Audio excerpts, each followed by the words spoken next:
With the ever-rising popularity of superheroes and Universal already having a Marvel land, could Universal look to add a DC Comics land as well?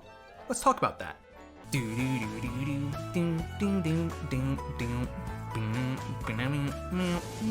Good Universal morning. And folks, obviously, that is an interesting question to be asking. I mean, that's why I'm making this video.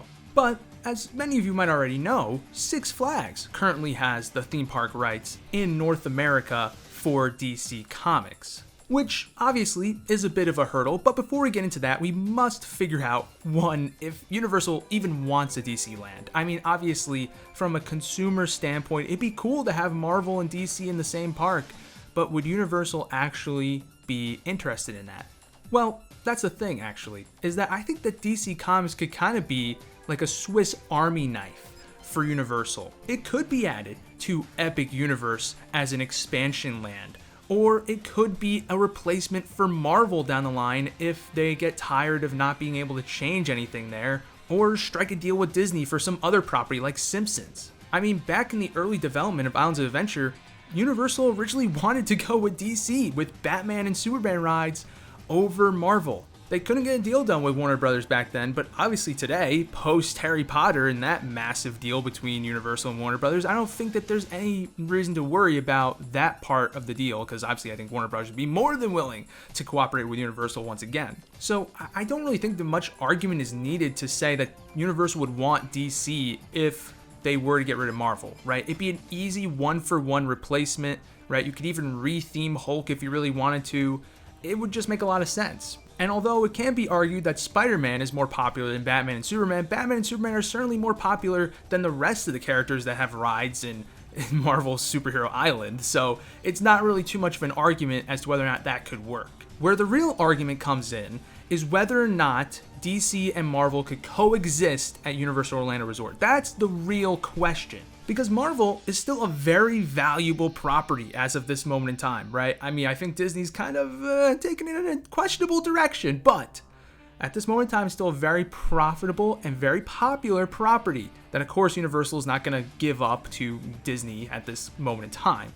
So, if DC is going to come to the resort, there's a good chance that Marvel isn't going anywhere, right? So, it would need to coexist. Chances are it wouldn't be an Islands of Adventure, but it would still be at the same resort. And I think absolutely the argument could be made that DC wouldn't work while Marvel is still there because you want some variety. You don't want two lands that are essentially the same. Except Universal's already done this with Hogsmeade and Diagon Alley in Islands of Adventure and Universal Studios Florida. And guess what? That has worked to tremendous effect. What it's done has forced people who came for Harry Potter to go to both parks. And I think the same effect would be had here, because most people who are Marvel fans are also DC fans and are just superhero fans in general, right? So, if people are coming for Marvel, they would be willing to pay to go and visit whatever other park DC is in to get the full superhero experience. So I think it works in the same way, where they kind of come in a package deal, and it could incentivize people to spend more days at the resort. Also, on top of this, from a marketing perspective, hello, saying you have Spider-Man, Batman, and Superman all in the same park? That's insane. Are you kidding me? Like, I could just imagine, dude. That is crazy. Now, of course, it is a third-party property, which is always going to hurt you, but like I said, I mean, I think that honestly, the benefits are just too superior to say that you wouldn't even be interested. I mean, come on, like, that's just too great of a package deal. So, Universal wants DC. Okay, nice. That's great. But here's the thing, folks. We still gotta get over that hurdle that is Six Flags. You might be looking at Six Flags and being like, they're nothing to worry about. They're such a smaller player. Universal's owned by Comcast, this massive conglomerate. They could easily take DC from them without even moving a muscle, really. Well, that's where you're wrong, folks. Because yes, although you're right, Comcast is a way bigger company than Six Flags and could probably buy Six Flags like 20 times over. The thing is that Six Flags is so heavily invested in DC within their parks that they will pay whatever it takes to keep it. They will overpay to keep DC. I guarantee you that. Why is it that I believe that? Well, folks, across the 16 Six Flags theme parks, there are at least 50 attractions themed after DC characters. 50! You thought that Universal was overdoing with Harry Potter? Look at Six Flags!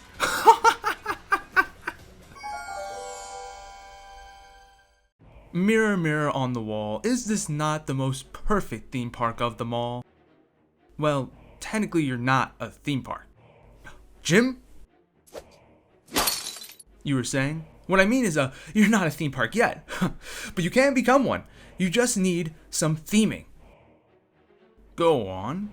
So what will it be? Option number 1, option number 2, or option number 3?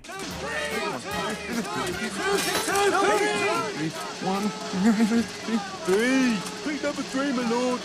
Oh, okay. Number 3. Six Flags, you've chosen DC Comics for the first time and for the next 50 times! Six Flags has dug themselves into such a massive hole here, with so many rides being themed after DC characters. Now you might think, well, Six Flags doesn't really theme their rides. I mean, it wouldn't cost that much to re-theme them, right?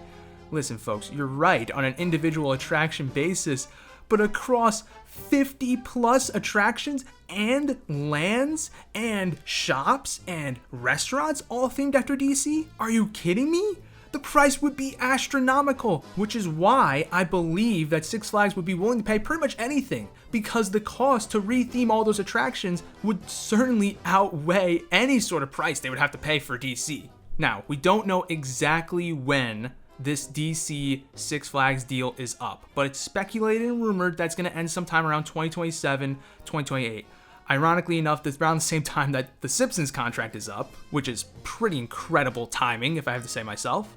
At which point, we could certainly see a bidding war between Six Flags and Universal for the DC property. Now, like I said, Six Flags would be willing to go to whatever price. Universal is obviously going to have a price in mind, because here's the thing. Universal has no reason to want to overpay for DC, right? There's obviously an incentive to get DC, but they're only going to pay as much as they really think it's worth, right? It is a third-party property. They want, ideally, to not be paying any licensing fees. They prefer to go with properties that they don't have to pay any fees on. They're moving away from that as of recently. So if they're going to go for a third-party property, the price has to be right. But don't think for a second here that Universal's out of the race because of this. Because Six Flags has been in a horrible financial state even before the pandemic started. I made a whole video about how horrible their 2019 was. And here's the thing, folks. Six Flags might not have enough to even match what Universal initially offers. And I'm not even kidding, folks. If Six Flags is in truly that bad a shape come 2027, 2028, where they can't even match Universal's initial offer, oh my god, they're screwed. They're going bankrupt. They're actually going to go bankrupt off of losing DC. Because then the price to re-theme all those rides would be more than whatever Universal's initial offer is. So, listen, Six Flags, it's do or die time, really, when it comes to the DC thing. But they really might not have any choice. They literally may go bankrupt over the matter. Well, congratulations! We bought your licensing rights! So what's the next part of your master plan? Bankrupting this company.